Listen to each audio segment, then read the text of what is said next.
जय हिंद hello. Everyone and you are watching Law Street Bharat. आम बात बन गई है, आए दिन आपने देखा होगा कि बच्चे जो है वो सड़कों पर आते हैं और प्रोटेस्ट करते हैं।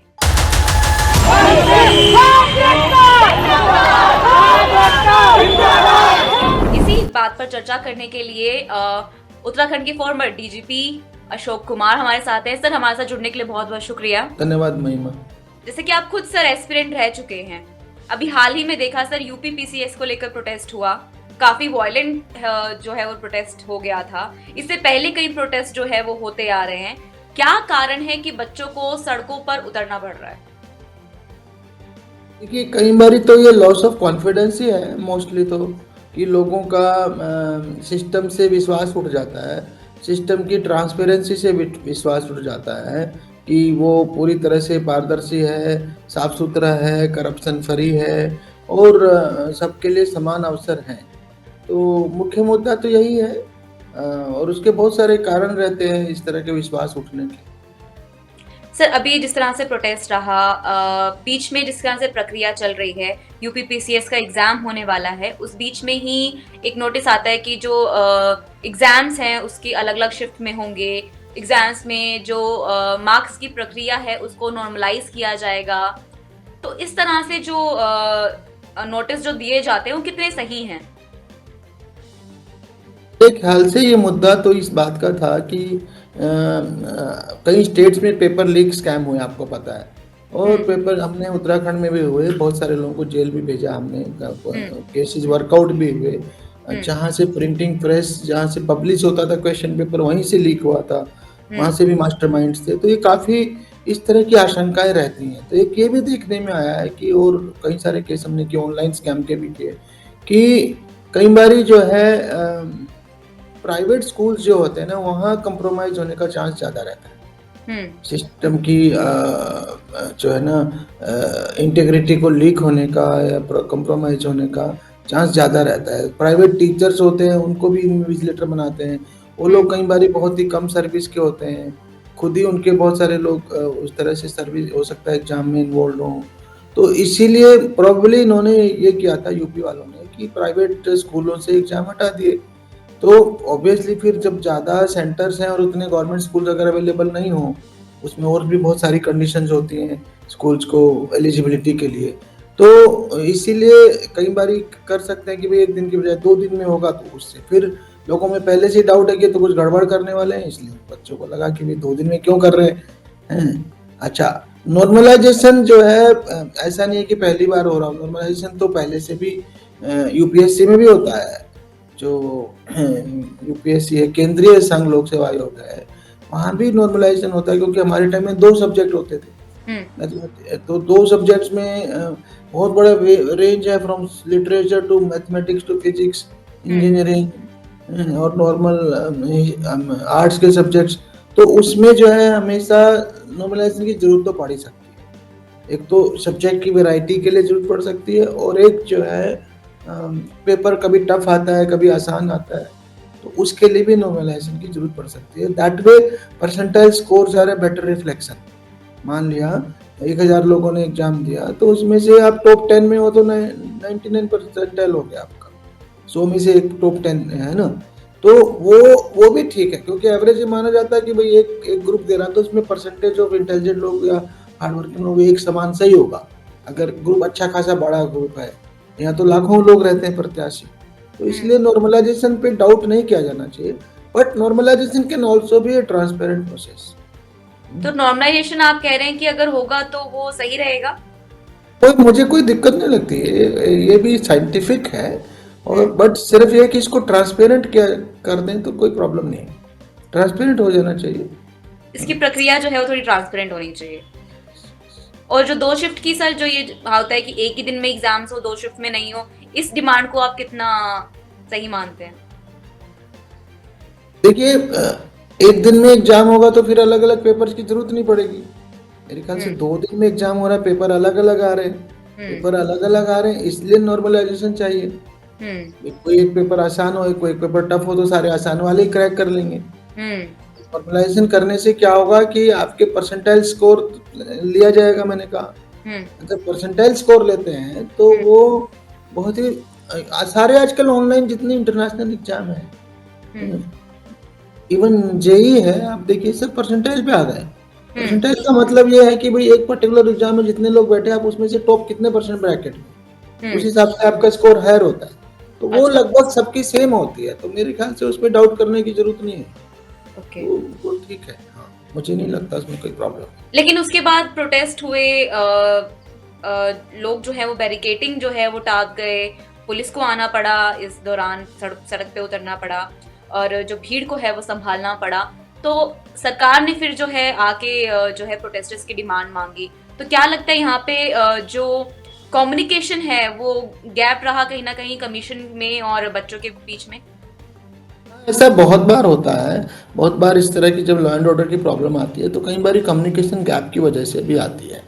और एक बार बच्चे सड़कों पे आ गए, हम्म, तो उसमें ज़रूरी नहीं कि सारे राइट थिंकिंग लोग ही होते हों, कुछ उसमें राउडी एलिमेंट घुस जाता है हम्म। जो एक्चुअली जेन्युइन लोग होते हैं।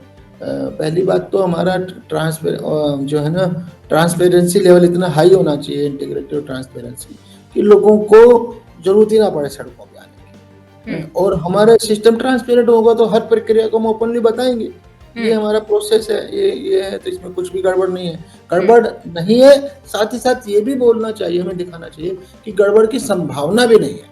हम्म। तो जब बच्चों को इस पे विश्वास हो जाएगा तो फिर इस तरह की चीज़ें नहीं होंगी। और लड़कों को भी, बच्चों को भी, लड़के लड़कियों को जो है आसानी से सड़कों पे नहीं आना चाहिए, क्योंकि एक बार आप सड़कों पे आ गए तो फिर आपके हाथ में आंदोलन नहीं रहता, तो राउडी लोगों के हाथ में चला जाता है और अनावश्यक रूप से बच्चों का ही नुकसान होता है, क्योंकि फिर मुकदमे होते हैं, वायलेंस होने पे मुकदमे होंगे तो उनको नौकरी वैसे ही नहीं मिलेगी, कितना भी अच्छा एग्जाम कर ले। हम्म। तो इसलिए ये अवॉइडेबल है, सड़कों पे आना अवॉइडेबल है। और सरकार जो है कॉग्निजेंस ले करके बच्चों के प्रतिनिधियों से वार्ता करे और जो उनके जेन्युइन मुद्दे हैं वो सुलझाए जा सकते हैं। कम्युनिकेशन बना रहेगा तो मुद्दे सुलझेंगे, जरूर सुलझेंगे। तो क्या लगता है आपको ये पॉलिटिकली मोटिवेटेड भी हो जाता है कहीं ना कहीं? बिल्कुल संभव है, बिल्कुल संभव है। जो मैं आपसे पहले ही कह रहा था कि नॉर्मली आंदोलन किसी जेन्युइन मुद्दे पे शुरू होता है। हम लोग तो पुलिस में है तो हमने बिजली पानी सड़क से मुद्दों से लेकर के लॉ एंड ऑर्डर के मुद्दों पर बहुत सारे आंदोलन देखते रहे हमेशा लाइफ में। पर एक बार ही आंदोलन शुरुआत हो जाती है तो फिर उसका फायदा दूसरे लोग उठाते हैं। फिर उसका जो है राउडी एलिमेंट्स, अपोजिशन वाले और जो सरकार के एंटी रहते हैं, सरकार को किसी रूप में बदनाम करना चाहते हैं, कोई भी हो सकते हैं। मतलब उसमें मैं किसी व्यक्तिगत, किसी पर्टिकुलर पार्टी की ओर इशारा नहीं कर रहा हूँ। मतलब जो जो भी सरकार में उसके जो भी एंटी बाकी एलिमेंट होंगे, एंटी होंगे, तो एंटी होंगे तो वो इस तरह का, इसकी सिचुएशंस का फायदा उठाएंगे। कि लोगों में आक्रोश है, बच्चों में आक्रोश है, तो उसका ये लोग फिर पॉलिटिकल फायदा भी उठा सकते हैं, बिल्कुल। उठाना बच्चों चाहते में हैं। आक्रोश तो है क्योंकि जिस तरह से बोला जा रहा है कि आप एग्जाम्स के दौरान ही जो है वो प्रक्रिया चेंज कर रहे हैं, बीचों बीच आप नए नोटिस जो है वो लेकर आ रहे हैं। तो क्या लगता है ऐसे में यहाँ पे यूपीपीसीएससी को एक रिफॉर्म की जरूरत है, कमीशन को? मैं तो एग्जैक्टली ऐसे नहीं बोल पाऊंगा।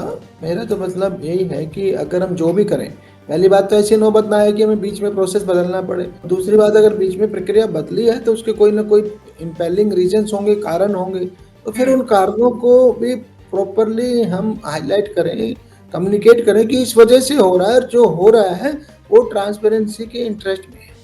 ठीक है ना, सिस्टम के एक साफ सुथरे एग्जाम के बिना किसी जिस पे उंगली ना उठाई जा सके, उसके इंटरेस्ट में अगर कोई स्टेप लिया जा रहा है तो लिया जा सकता है। और उसको, परंतु उससे पहले लोगों से को के मन में डाउट है तो उनके प्रतिनिधियों को खुद बुला करके, कमीशन में बुला करके उनसे वार्ताएं करें और फिर उनकी सारी डाउट्स को क्लियर करके उसे फिर पब्लिसाइज करें कि ये आपकी डाउट है, ये मेरा सॉल्यूशन है, आप पब्लिसाइज करो उसको तो लोगों को पता चलेगा, तो अपने आप मेजोरिटी हट जाएगी आंदोलन से। तो यहाँ पे जो कमीशन की तरफ से जो स्टेक होल्डर्स से जो आपको बात करनी थी वो कहीं ना कहीं स्टेप जो है वो मिसिंग था और जिसके कारण जो है ये प्रोटेस्ट जो हुए और बच्चे जो हैं वो पढ़ाई छोड़कर जो है सड़कों पर उतरे।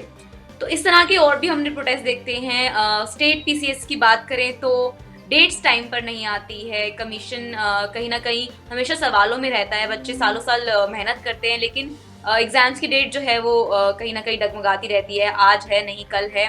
और बिहार की बात कर लें, यूपी की बात आप कर लें, एग्जाम्स आपने जैसे बताया उत्तराखंड में भी रहा तो ये चीटिंग के केस भी रहते हैं और पेपर लीक होने के मामले भी जो है वो सामने आते हैं। तो आपको क्या लगता है ये एजुकेशन सिस्टम जो है हमारा, और ये तो हायर स्टडीज है सर, यहाँ तो मतलब कहते हैं कि हीरे चुन के हम लेके जाते हैं कमीशन के अंदर, तो क्या लगता है आपको क्या कमी रह रही है देश में जो हम इन चीजों को अभी भी इतने सालों के बाद सुधार नहीं पा रहे हैं? जो मैंने पेपर लीक भी केसेस भी हैंडल किए हैं, और चीटिंग वाले केसेस भी हैंडल किए हैं, इवन ऐसे केस भी हैंडल किए हैं जिसमें बाद में आंसर शीट बदल दी गई हो, या कि आंसर शीट में बाद में उसमें लिख दिया गया हो, खाली छोड़ दी गई और बाद में उसको भरा जा रहा है। तो इस तरह ये कहीं ना कहीं देखिए, करप्शन ऐसा तो है नहीं देश में जीरो है ये, और जो इसमें करप्शन का लेवल है बहुत बड़े लेवल पे है। जब होता है ना उसकी, मतलब मान लिया कहीं पे एक हो गया तो उसके अमाउंट करोड़ों में जाते हैं, हंड्रेड्स ऑफ करोड़ में जा सकते हैं, क्योंकि लाखों लोग इन्वॉल्व है। अगर आपने 100-200 से भी सेटिंग कर लिया, मान लिया 10 लाख रुपया ले करके, तो आपका 10 करोड़ 20 करोड़ हो गया, 200 लोगों से सेटिंग कर लिया, तो it's a very big game. तो संभावना हमेशा बनी रहेगी, एक तो ये बात है, क्योंकि अगर ठीक है, दूसरा टेक्नोलॉजी के साथ भी आसान हो गया। ओके, नई टेक्नोलॉजी आती है, ऑनलाइन एग्जाम है। शुरू में ब्लूटूथ सिस्टम आया था, कान में लगा के जा रहे हैं, मोजे में छिपा के जा रहे हैं, उसी से कॉपी हो जा रही है, उसी से क्वेश्चन आंसर बन जा रहे हैं, ठीक है। तो हमें टेक्नोलॉजी के सॉल्यूशन निकालने पड़ेंगे, टेक्नोलॉजी का जो मिसयूज कर सकते हैं उनके सॉल्यूशन निकालने पड़ेंगे, हमें सिस्टम में बहुत हाई इंटीग्रिटी वाले लोग रखने पड़ेंगे हमेशा, जिन पे कोई 1% डाउट ना कर सके। मैंने यहाँ तक देखा कि एक आधे ऐसे एलिमेंट खुद आयोग में घुस जाते हैं कहीं ना कहीं से, फिर वो वहाँ, तो ऐसे लोग भी पॉसिबल यही है। कारण है जो इतना बड़ा जो करप्शन जो है वो हो पाता है, क्योंकि जो नेगेटिव एलिमेंट्स है वो कमीशन में रहते हैं या फिर कुछ बड़े ओहदे पर उनका जो है वो कंट्रोल होता है। तब वो लोगों को मैनेज कर लेते हैं। एक आध क्लैरिकल लेवल पे मेरा हमारे यहाँ केस आया तो खुद कमीशन में एंटर कर गया था, तो या वहाँ तक उसकी एक्सेस हो जाती है, ऐसे होते हैं। देखिए करप्शन, आपने विजिलेंस के केसेस देखे हैं, सीबीआई के केसेस देखे हैं, तो विद इन द सिस्टम कहीं ना कहीं 1-2% तो लोग हैं ना ऐसे जो गड़बड़ कर रहे हैं। तो वो गड़बड़ अगर वो कमीशन तक एक्सेस हो जाती है तो फिर वो बहुत ज्यादा आगे तक उसकी मार जाती है। बच्चों तो का सर क्या कॉन्फिडेंस, कमी है कि हम कंट्रोल नहीं कर पा रहे हैं फिर? यही है कि हमें एक बहुत हाई पनिशमेंट इंटेग्रिटी के लोग रखने चाहिए, और बहुत ज़्यादा वॉचफुल होना पड़ेगा हर स्टेज पे, हर प्रोसेस पे। पेपर सेटिंग है, फिर पेपर का डिस्ट्रीब्यूशन है, फिर वहाँ पे जो हमारे एग्जामिनेशन सेंटर्स हैं जहाँ से छप रहा है, पब्लिश से होने से लेकर के जहाँ वो रखा जा रहा है जिस कस्टडी में, फिर वहाँ से जाके जब एग्जाम में खोला जा रहा है, एग्जाम तक पहुँच सका, ये सारी जो चेन है क्वेश्चन पेपर की कस्टडी की और आंसर शीट की कस्टडी की, ये बहुत ज़्यादा फुल प्रूफ होने चाहिए इसके सिस्टम, है ना। और इसी में ये लोग जो है, जो माफिया है, जो नकल माफिया कह लो, पेपर लीक माफिया कह लो, वो कोशिश तो करेंगे ना, वो कोशिश करते हैं, उनको लिए तो उनके लिए तो कई कई सौ करोड़ का गेम है। तो उनको बीट करने के लिए हमारी कोशिशें उनसे बेटर होनी चाहिए, और हमारे सिस्टम में हमारे पास बेटर आदमी रहने चाहिए। सर आप डीजीपी रह चुके हैं उत्तराखंड के, क्या लगता है सर क्या स्टेप जो है आगे स्टेट की जो सरकारें हैं या फिर कमीशन हैं वो उठा सकती हैं? यही अभी तक जितनी चर्चा हुई यही है कि हमारे यहाँ से अपनी ब्लैक शिप्स को आइडेंटिफाई करें, अपने यहाँ से एक भी ऐसे आदमी को न रहने दें जिसपे थोड़ा भी डाउट है, शक है। और दूसरा, सारे प्रोसेसेस की जानकारी जो है ना बहुत लिमिटेड लोगों को होनी चाहिए, पूरी की जानकारी किसी के पास नहीं होनी चाहिए। फिर पूरी कस्टडी चेन जो है फुल प्रूफ उसके इंतजाम करें कि कोई एक आदमी अगर सिस्टम में किसी तरह एंटर कर जाता है तो वो सिस्टम को ब्रेक न कर पाए, खराब न कर पाए। और फिर हर स्टेज पे चेक्स एंड बैलेंसेस होने चाहिए, जिससे हमें प्रूफ मिल सके कि यहाँ तक सेफ है सब कुछ, कोई गड़बड़ नहीं हुआ है। तो बात ये यहाँ सारे, और अगर 1% कहीं होता है तो उसी मिनट उस पे एकदम उसको दबाने के बजाय उस पर हार्श एक्शन होना चाहिए। कई बार मैंने देखा है कि ये टेंडेंसी होती है, यार ये तो छोटी सी बात ही हो गई, लेकिन इसको छुपाओ नहीं तो हल्ला मचेगा, क्योंकि हल्ला मचेगा। अगर इस पे रहते तो हमने उत्तराखंड का घोटाला खोला, 90 लोग हमने जेल भेजे, तो फिर तो क्योंकि एक बार क्लीन अप हो जाएगा तो फिर उनकी भी हिम्मत नहीं होगी। और एक ये भी है, जो अभी कानून जो जितना सख्त होगा ना, जितना कड़ा कानून होगा, उसका भी बहुत फायदा होता है। लोग डरते हैं, उसमें एक संभावना पे भी डरते हैं कि भाई ऐसा होगा तो फिर सब जेल चले जाएंगे। सर वही सर, लॉज बने हुए हैं हमारे पास, लेकिन उसका इम्प्लीमेंटेशन करने में लोग डरते हैं। इम्प्लीमेंटेशन स्ट्रांगली नहीं आ पा रहा है, जैसे आपने बोला। मैंने ये टेंडेंसी देखी ना कि लोग सोचते हैं यार कहीं हमारी बदनामी हो जाएगी, उसकी बजाय हमको हार्ड स्टेप लेना चाहिए कि नहीं, अगर ये मेरे यहाँ ऐसा हुआ तो मैं इसको टॉलरेट नहीं करूँगा। सभी लोग कंसर्न जो है सब जेल जाएंगे, सब सस्पेंड होंगे, तो ये करना पड़ता है। ये होपफुली आपकी जो स्टेप लेने पड़ेंगे। हाँ। सजेशंस जो हैं आपके, वो स्टेट पीसीएस जो है वो आगे ध्यान में देगा। और जिस तरह के हम देख रहे हैं कि बच्चे इतने सालों से मेहनत करते हैं, फिर इस तरह की जो उनको सड़कों पर उतरना पड़ता है, वो आगे आने वाले सालों में देश में ना उतरना पड़े। और एक जो कॉन्फिडेंस है वो कमीशन जो है वो कहीं ना कहीं बच्चों के अंदर पैदा करे, और उनको लगे कि अगर हम एग्जाम दे रहे हैं तो वो पूरी ट्रांसपेरेंसी के साथ उनको उसका रिजल्ट जो है वो मिलेगा। तो हमसे बात करने के लिए सर बहुत बहुत शुक्रिया, और उम्मीद है कि जो जिस नोट पे हम आज खत्म कर रहे हैं, आगे आने वाले सालों में उसमें बदलाव भी दिखेगा। और करप्शन की बात जो आपने कही है यहाँ पर, वो एक बड़ा मुद्दा है कि करप्शन तो है, अब उसको साफ कब तक किया जाता है वो सरकार उस पर जवाब दे रहेगी। Thank you sir.